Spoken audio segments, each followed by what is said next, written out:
विबुधनिवह सेव्यं योगमार्गाधिरूढं शरणमुपगतानाम् आर्तिसङ्घाद्रिवज्रं मम हृदयनिवासं भक्तिनम्रो नमामि। वसुदेवसुतं देवं कंसचाणूरमर्दनं देवकी परमानन्दं कृष्णं वन्दे जगद्गुरुं। श्री गणपति सच्चिदानन्द सद्गुरुभ्यो नमः। मे मतमिदं నిత్యం ఏ మే మతం నిత్యం ఆ తా కింద యావత్తు ఎప్పుడు వచ్చిన నిత్యం నిత్యం అని చదవకుండా నిత్యం నీకి తాని జాయిన్ చేసి యా క్లియర్ గా వినపడేటట్టు చెప్పాలి. నిత్యం ఏ మే మతమిదం నిత్యం ఏ మే మతమిదం నిత్యం ఏ మే మతమిదం నిత్యం ఏ మే మతమిదం నిత్యం. అది యా గుణింతంలో యానే పొరపాటును కూడా అచ్చులాగా తీసుకోకూడదు. ఏ అంటే అచ్చు అయిపోతుంది. యాలాగే చెప్పాలి. ఏ అంటే అనుతిష్టంతి మానవాః అనుతిష్టంతి ఆ షణ్ముఖ షా కింద ఉత్తుఠ కంఠం అంటాం కదా ఆఠ అన్నమాట. తిష్టంతి అనేకూడదు. తిష్టంతి కొంచెం నొక్కాలి అక్కడ. తిష్టంతి మే మతం నాను తిష్టంతి మే మతం. అనుతిష్టంతి మానవాః. సారీ సెకండ్ శ్లోక ఓకే. అనుతిష్టంతి మానవాః అనుతిష్టంతి మానవాః అనుతిష్టంతి మానవాః అనుతిష్టంతి మానవాః. శ్రద్ధావంతో నసూయంతః శ్రద్ధ దా కింద దావత్తుందమ్మా. శ్రాకి దాని జాయిన్ చేసి చెప్పాలి. శ్రద్ధ మహాప్రాణం కూడా వినిపించాలి. శ్రద్ధావంతో నసూయంతః శ్రద్ధావంతో శ్రద్ధావంతో నసూయంతః శ్రద్ధావంతో నసూయంతః శ్రద్ధావంతో నసూయంతః. ముచ్యంతే తేపి కర్మభిః ముచ్యంతే చా కింద యావత్తు క్లియర్ గా వినిపించాలి. ముచ్యంతే మూకి చాని జాయిన్ చేసుకుని ముచ్యంతే ముచ్యంతే తేపి కర్మభిః భీకి మహాప్రాణం ఉంది అక్కడ విసర్గ హి అవుతుందండి. కర్మభిః పెన్సిల్ తో నోట్ చేసేసుకోండి. ముచ్యంతే తేపి కర్మభిః ముచ్యంతే తేపి కర్మభిః ముచ్యంతే తేపి కర్మభిః ముచ్యంతే తేపి కర్మభిః. ఏ మే మతమిదం నిత్యం అనుతిష్టంతి మానవాః ఏ మే మతమిదం నిత్యం అనుతిష్టంతి మానవాః ఏ మే మతమిదం నిత్యం అనుతిష్టంతి మానవాః ఏ మే మతమిదం నిత్యం అనుతిష్టంతి మానవాః. శ్రద్ధావంతో నసూయంతః ముచ్యంతే తేపి కర్మభిః శ్రద్ధావంతో నసూయంతః ముచ్యంతే తేపి కర్మభిః శ్రద్ధావంతో నసూయంతః ముచ్యంతే తేపి కర్మభిః శ్రద్ధావంతో నసూయంతః ముచ్యంతే తేపి కర్మభిః. ఏ మే మతమిదం నిత్యం అనుతిష్టంతి మానవాః శ్రద్ధావంతో నసూయంతః ముచ్యంతే తేపి కర్మభిః.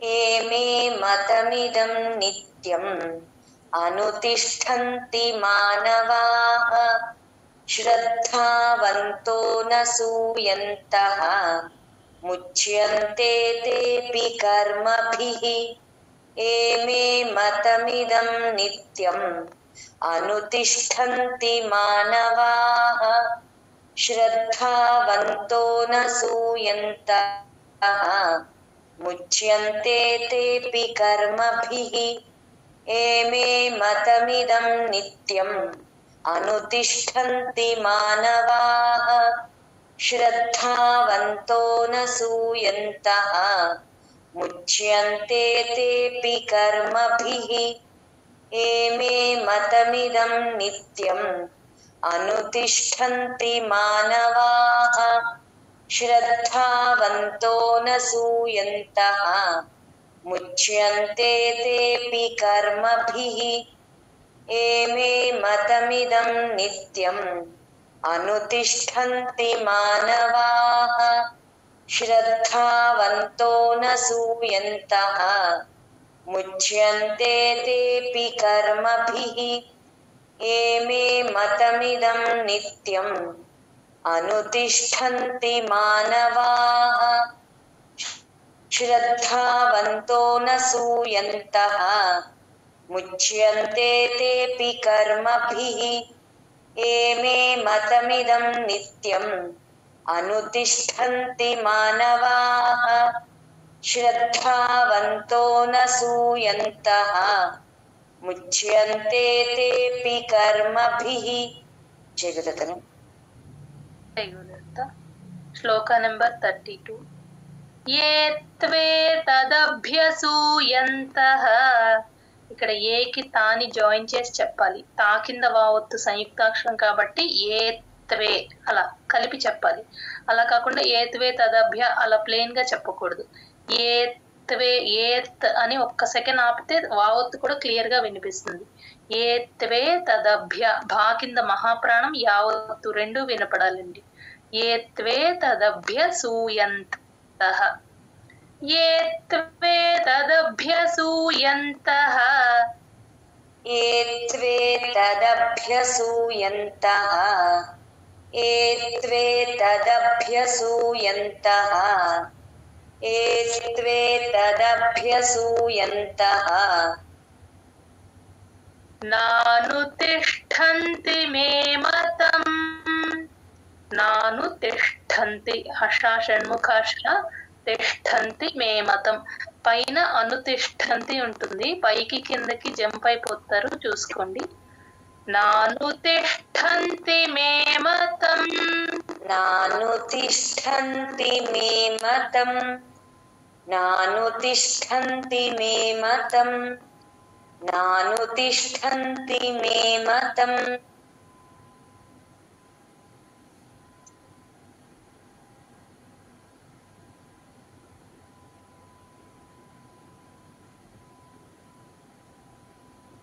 మ్యామ్ మీ వాయిస్ వినిపించుకుందాం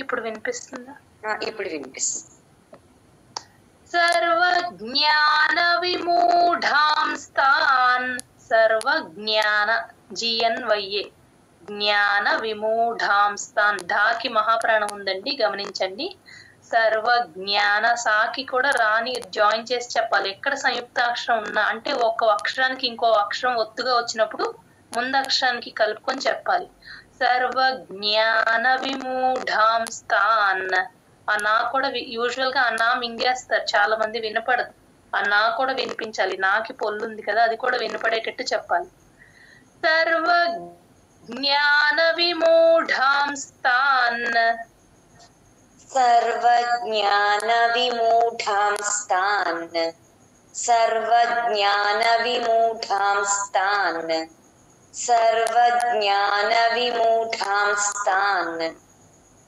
విద్ధి నష్టాన చేతసః విద్ధి దా కింద దావత్తు మహాప్రాణం వీకి దాని జాయిన్ చేసి విద్ధి మహాప్రాణము ఒత్తు రెండు వినిపించేటట్టు చెప్పాలి నష్టాన చేతసః ఇక్కడ మహాప్రాణం మామూలు టానేనండి మహాప్రాణం ఏమీ లేదు నష్టాలు గమనించింది. విద్ధి నష్టాన చేతసః విద్ధి నష్టాన చేతసః విద్ధి నష్టాన చేతసః విద్ధి నష్టాన చేతసః ఏ త్వేతదభ్యసూయంతః నానుతిష్ఠन्ति మే మతం ఏ త్వేతదభ్యసూయంతః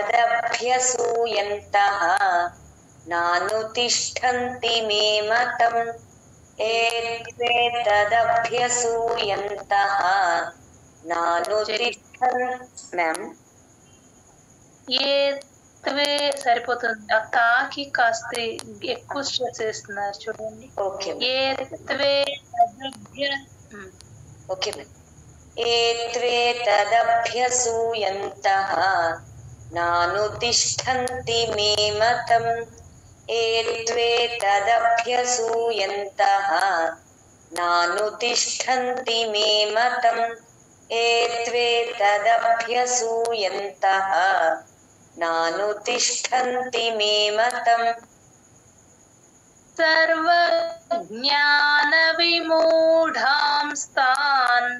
విద్ధి నష్టాన చేతసః సర్వజ్ఞాన విమూఢాంస్తాన్ విద్ధి నష్టాన చేతసః సర్వజ్ఞాన విమూఢాంస్తాన్ విద్ధి నష్టాన చేతసః సర్వజ్ఞాన విమూఢాంస్తాన్ విద్ధి నష్టాన చేతసః ఏ త్వేతదభ్యసూయంతః నానుతిష్ఠन्ति మే మతం సర్వజ్ఞాన విమూఢాంస్తాన్ విద్ధి నష్టాన చేతసః ఏ త్వేతదభ్యసూయంతః నానుతిష్ఠन्ति మే మతం సర్వజ్ఞాన విమూఢాంస్తాన్ విద్ధి నష్టాన చేతసః ఏ త్వేతదభ్యసూయంతః నానుతిష్ఠन्ति మే మతం సర్వజ్ఞాన విమూఢాంస్తాన్ విద్ధి నష్టాన చేతసః ఏ త్వేతదభ్యసూయంతః నానుతిష్ఠन्ति మే మతం సర్వజ్ఞాన విమూఢాంస్తాన్ విద్ధి నష్టాన చేతసః ఏ త్వేతదభ్యసూయంతః నానుతిష్ఠन्ति మే మతం సర్వజ్ఞాన విమూఢాంస్తాన్ విద్ధి నష్టాన చేతసః ఏ త్వేతదభ్యసూయంతః నానుతిష్ఠन्ति మే మతం సర్వజ్ఞాన విమూఢాంస్తాన్ విద్ధి నష్టాన చేతసః ఏ త్వేతదభ్యసూయంతః నానుతిష్ఠन्ति మే మతం సర్వజ్ఞాన విమూఢాంస్తాన్ విద్ధి నష్టాన చేతసః ఏ త్వేతదభ్యసూయంతః నానుతిష్ఠन्ति మే మతం సర్వజ్ఞాన విమూఢాంస్తాన్ విద్ధి నష్టాన చేతసః జయకృతమ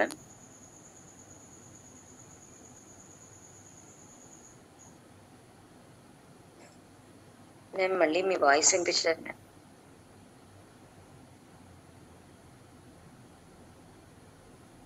జయకృత మ్యామ్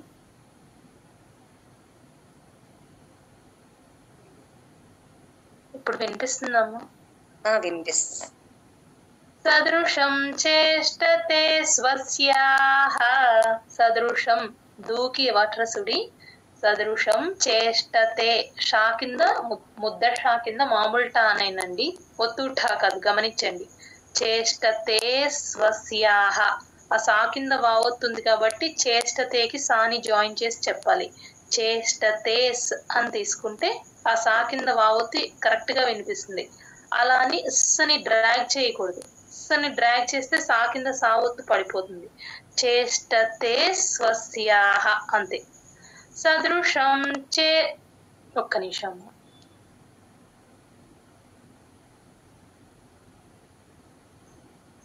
సదృశం చేష్టతే స్వస్యాహ సదృశం చేష్టతే స్వస్యాః సదృశం చేష్టతే స్వస్యాః సదృశం చేష్టతే స్వస్యాః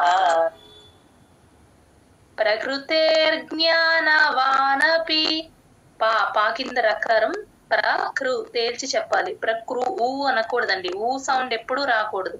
కృ అంతే. ప్రకృతేర్జ్ఞానవానపి ఆ తేర్ అర్ కూడా క్లియర్ గా వినిపించాలి. ప్రకృతేర్జ్ఞాన జిఎన్వైఏ జ్ఞానవానపి ప్రకృతేర్జ్ఞానవానపి ప్రకృతేర్జ్ఞానవానపి ప్రకృతేర్జ్ఞానవానపి ప్రకృతేర్జ్ఞానవానపి ప్రకృతిం యాంతి భూతాని ప్రా కింద రకారం ప్రకృ తేల్చి చెప్పాలి. ప్రకృతిం యాంతి భూతాని భూతానిలో మహాప్రాణం ఉంది. భూకి భూతాని కట్ చేయాలి. భూతాని అనకూడదు. నీకి దీర్ఘం పడిపోతుంది. ఎక్కడ దీర్ఘం ఉందో అక్కడే పెట్టాలి. లేని చోట కట్ చేయాలి. ప్రకృతిం యాంతి భూతాని ప్రకృతిం యాంతి భూతాని ప్రకృతిం యాంతి భూతాని ప్రకృతిం యాంతి భూతాని నిగ్రహ కిం కరిష్యతి నిగ్రహ నీకి గాని జాయిన్ చేసి చెప్పాలి. గా కింద రకారం ఉంది, అబ్జర్వ్ చేయండి. నిగ్రహ ఆహా తర్వాత విసర్గ హెచ్ సౌండ్ అండి. విసర్గ సగమే పలుకుతాము. కా ముందు వచ్చే విసర్గని సగమే పలుకుతాము. నిగ్రహ కిం కరిష్యతి ఆ షా కింద యావత్తు క్లియర్ గా వినిపించాలి. కరిష్యతి షాని కూడా కాస్త ముద్దగా పలకడానికి ట్రై చేయండి. నిగ్రహ కిం కరిష్యతి నిగ్రహ కిం కరిష్యతి నిగ్రహ కిం కరిష్యతి నిగ్రహ కిం కరిష్యతి సదృశం చేష్టతే స్వస్యాః ప్రకృతేర్జ్ఞానవానపి సదృశం చేష్టతే స్వస్యాః ప్రకృతేర్జ్ఞానవానపి సదృశం చేష్టతే స్వస్యాః ప్రకృతేర్జ్ఞానవానపి సదృశం చేష్టతే స్వస్యాః ప్రకృతేర్జ్ఞానవానపి ప్రకృతిం యాంతి భూతాని నిగ్రహ కిం కరిష్యతి ప్రకృతిం యాంతి భూతాని నిగ్రహ కిం కరిష్యతి ప్రకృతిం యాంతి భూతాని నిగ్రహ కిం కరిష్యతి ప్రకృతిం యాంతి భూతాని నిగ్రహ కిం కరిష్యతి సదృశం చేష్టతే స్వస్యాః ప్రకృతేర్జ్ఞానవానపి ప్రకృతిం యాంతి భూతాని నిగ్రహ కిం కరిష్యతి సదృశం చేష్టతే స్వస్యాః ప్రకృతేర్జ్ఞానవానపి ప్రకృతిం యాంతి భూతాని నిగ్రహ కిం కరిష్యతి సదృశం చేష్టతే స్వస్యాః ప్రకృతేర్జ్ఞానవానపి ప్రకృతిం యాంతి భూతాని నిగ్రహ కిం కరిష్యతి సదృశం చేష్టతే స్వస్యాః ప్రకృతేర్జ్ఞానవానపి ప్రకృతిం యాంతి భూతాని నిగ్రహ కిం కరిష్యతి సదృశం చేష్టతే స్వస్యాః प्रकृतेर्ज्ञानवानपि प्रकृतिं यान्ति भूतानि निग्रहः किं करिष्यति सदृशं चेष्टते स्वस्याः प्रकृतेर्ज्ञानवानपि प्रकृतिं यान्ति भूतानि निग्रहः किं करिष्यति सदृशं चेष्टते स्वस्याः प्रकृतेर्ज्ञानवानपि प्रकृतिं यान्ति भूतानि निग्रहः किं करिष्यति सदृशं चेष्टते स्वस्याः प्रकृतेर्ज्ञानवानपि प्रकृतिं यान्ति भूतानि निग्रहः किं करिष्यति चैतन्य శ్లోక నెంబర్ 34 34వ శ్లోకం ఇంద్రియస్యేంద్రియస్యార్థే ఇంద్రియస్యేంద్రి దా కింద రావొద్దండి ఇంద్రియ క్లియర్ గా వినిపించాలి దా కింద రావొద్దు ఎప్పుడు వచ్చినా సరే ఇంద్రి పట్టుకొని చెప్పాలి కానీ అనుస్వరం వచ్చినప్పుడు ఏది చెప్పినా కూడా అది సరిగ్గా వినపడదు కానీ మీ స్ట్రెస్ మీరు ఇస్తూ అలవాటు చేసుకోవాలి ఇంద్రియస్యేంద్రియస్యార్థే యస్యేంద్రి ఆ సా కింద యావత్తు క్లియర్ గా వినిపించాలి యస్యే అలా యాకి సాని జాయిన్ చేస్తే మీకు కరెక్ట్ గా వినిపిస్తుంది యస్యేంద్రియాణి యస్యేంద్రియస్యార్థే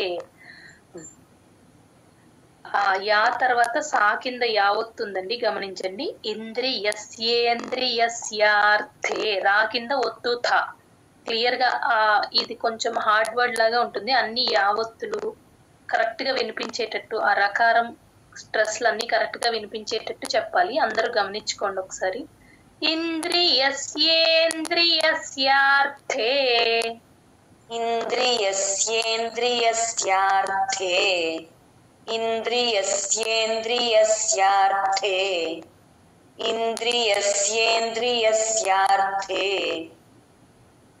రాగద్వేషౌ వ్యవస్థితౌ ఇక్కడ రాగద్వేషౌ ఆ ద్వే దా కింద వావత్తు కాబట్టి రాగద్ అని కలుపుకోవాలి గాకి రాగద్వేషౌ ఆ ప్లస్ ఔ ఔ ఔ వచ్చినప్పుడు మీ నోరు ఇలా రౌండ్ గా అవుతుంది అప్పుడే ఔకారం కరెక్ట్ గా వినిపిస్తుంది ఇక్కడ వా కింద యావత్తుంది యూజువల్ గా దీని స్ట్రెస్ వదిలేస్తాం ఎందుకంటే ఔకారం వచ్చినప్పుడు పక్కన దాని స్ట్రెస్ యూజువల్ గా వదిలేస్తాం ఔ వ్యవస్థితౌ అలా పట్టుకొని చెప్పాలి వ్యవస్థితౌ అక్కడ కూడా సా కింద ఒత్తుతా స్థితౌ ఔ కూడా అక్కడ క్లియర్ గా వినిపించాలి ఎండింగ్ లో కూడా ఔ ఉంది రాగద్వేషౌ వ్యవస్థితౌ అలా రాగద్వేషౌ వ్యవస్థితౌ రాగద్వేషౌ వ్యవస్థితౌ రాగద్వేషౌ వ్యవస్థితౌ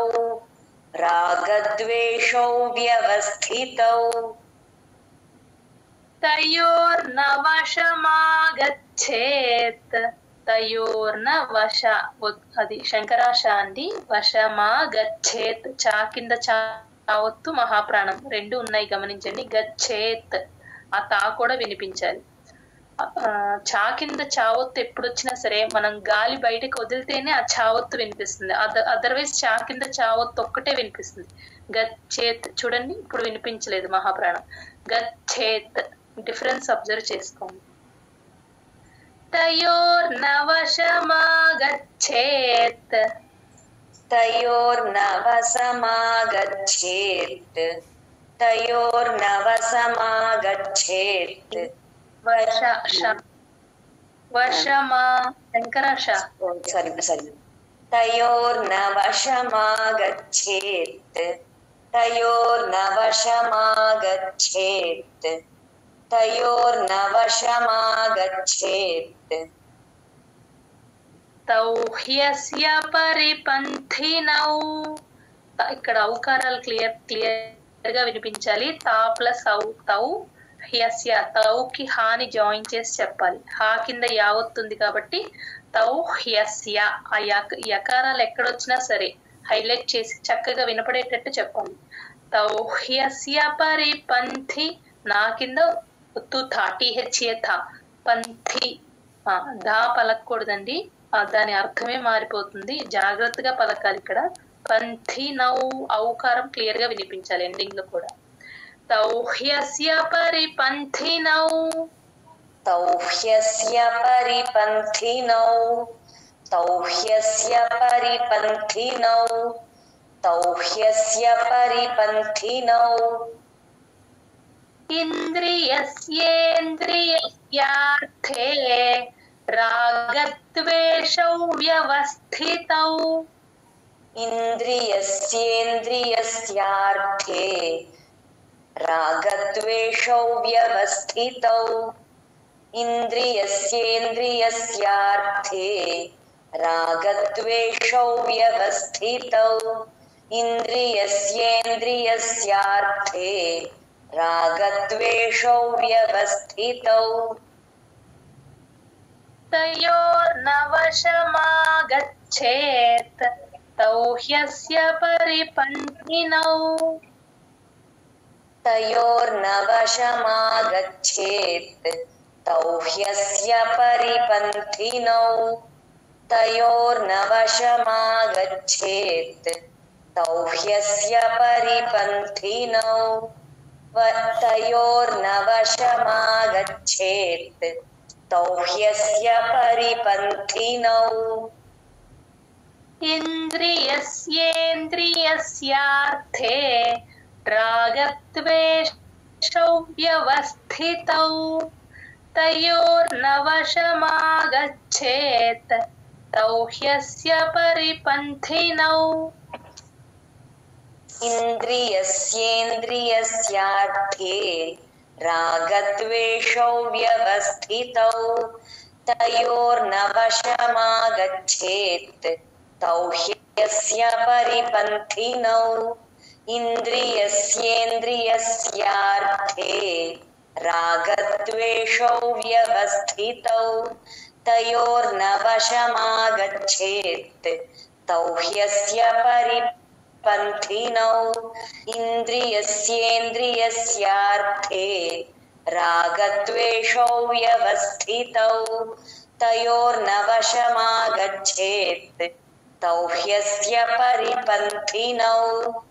ఇంద్రియస్యేంద్రియస్యార్థే రాగద్వేషౌ వ్యవస్థితౌ, తయోర్నవశమాగచ్ఛేత్ తౌహ్యస్య పరిపంథినౌ. ఇంద్రియస్యేంద్రియస్యార్థే రాగద్వేషౌ వ్యవస్థితౌ, తయోర్నవశమాగచ్ఛేత్ తౌహ్యస్య పరిపంథినౌ. ఇంద్రియస్యేంద్రియస్యార్థే రాగద్వేషౌ వ్యవస్థితౌ, తయోర్నవశమాగచ్ఛేత్ తౌహ్యస్య పరిపంథినౌ. ఇంద్రియస్యేంద్రియస్యార్థే రాగద్వేషౌ రాగద్వేషౌ అవ్యవస్థితౌలో చక్కగా చెప్తున్నారు. అలాగే రాగద్వేషౌ ఔకారం అవ్యవస్థితౌలో ఎలా చెప్తున్నారు? రాగద్వేషౌ ఔ అలా వినిపించాలి. Okay ma'am. ఇంద్రియస్యేంద్రియస్యార్థే రాగద్వేషౌ వ్యవస్థితౌ. ఓకేనా మ్యామ్? కరెక్ట్ గా వచ్చింది. ఇంద్రియస్యేంద్రియస్యార్థే రాగద్వేషౌ వ్యవస్థితౌ, తయోర్నవశమాగచ్ఛేత్ తౌహ్యస్య పరిపంథినౌ. ఇంద్రియస్యేంద్రియస్యార్థే రాగద్వేషౌ వ్యవస్థితౌ, తయోర్నవశమాగచ్ఛేత్ తౌహ్యస్య పరిపంథినౌ. జయగుదత్త మ్యామ్. శ్లోక నెంబర్ 35, 35వ శ్లోకం. శ్రేయాన్ స్వధర్మో విగుణః. షా కింద రకారం క్లియర్ గా వినిపించాలి. శ్రేయాన్ స్వధర్మో, ధాకి మహాప్రాణం ఉంది గమనించండి. విగుణః ఆనా కూడా క్లియర్ గా వినిపించాలి. శ్రేయాన్ స్వధర్మో విగుణః. శ్రేయాన్ స్వధర్మో విగుణః.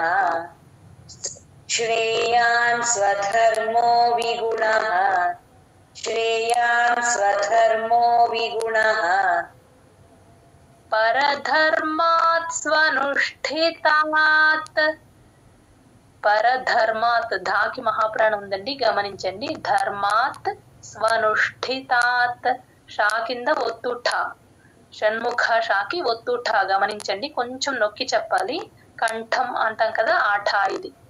పరధర్మాత్ స్వనుష్ఠితాత్ परधर्मात् स्वनुष्ठितात् परधर्मात् स्वनुष्ठितात् परधर्मात् स्वनुष्ठितात् మీరు కరెక్ట్ గానే చెప్పారమ్మా. యూజువల్ గా పరధర్మాత్ అతా స్వనుష్ఠితాత్ ఆ రెండు తాలు కొంచెం చెప్పకుండా మింగేస్తూ ఉంటారు. అంటే వినపడదు. మీరు చెప్పినట్టు ఉంటుంది కానీ వినపడదు. అవి కరెక్ట్ గా వినపడేటట్టు చెప్పాలి ఆ రెండు. స్వధర్మే నిధనం శ్రేయః స్వధర్మే ధాకి మహాప్రాణం ఉంది గమనించండి. నిధనంలో కూడా ధాకి మహాప్రాణం. శ్రేయః షా కింద రకరం క్లియర్ గా వినిపించాలి.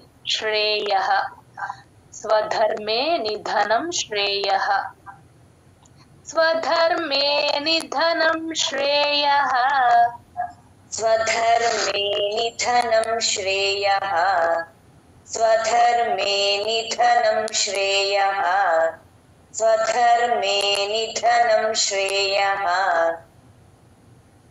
పరధర్మో భయావహః పరధర్మో ధాకి మహాప్రాణం ఉంది. భాకి మహాప్రాణం గమనించండి. భయావహః ఇక్కడ పైకి కిందకి కన్ఫ్యూజ్ అవుతారు. మెమరైజ్ చేసినప్పుడు కాస్త జాగ్రత్తగా చేయండి. పైన పరధర్మాత్ ఉంటుంది, ఇక్కడ పరధర్మో ఉంటుంది. జై గురుదత్త. పరధర్మో భయావహః परधर्मो भयावहः परधर्मो भयावहः परधर्मो भयावहः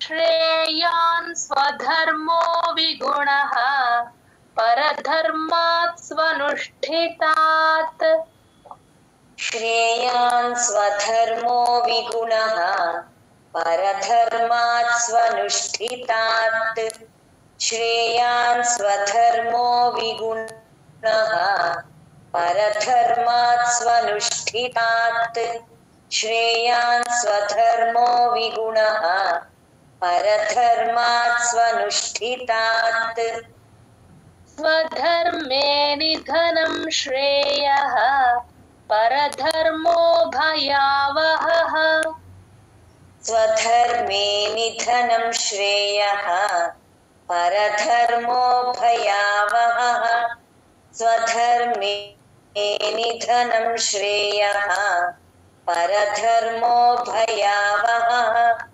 स्वधर्मे निधनं श्रेयः परधर्मो भयावहः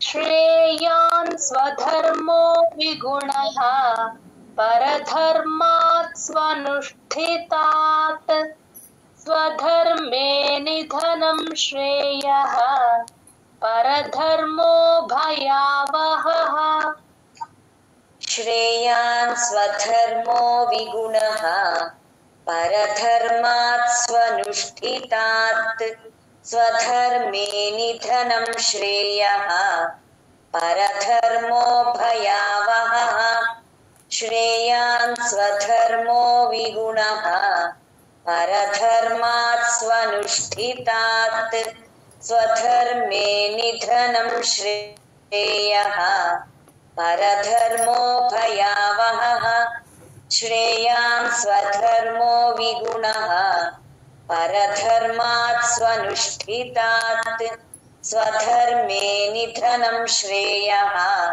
परधर्मो भयावहः श्रेयान् स्वधर्मो विगुणः परधर्मात् स्वनुष्ठितात् स्वधर्मे निधनं श्रेयः परधर्मो भयावहः श्रेयान् स्वधर्मो विगुणः परधर्मात् स्वनुष्ठितात् स्वधर्मे निधनं श्रेयः परधर्मो भयावहः श्रेयान् स्वधर्मो विगुणः परधर्मात् स्वनुष्ठितात्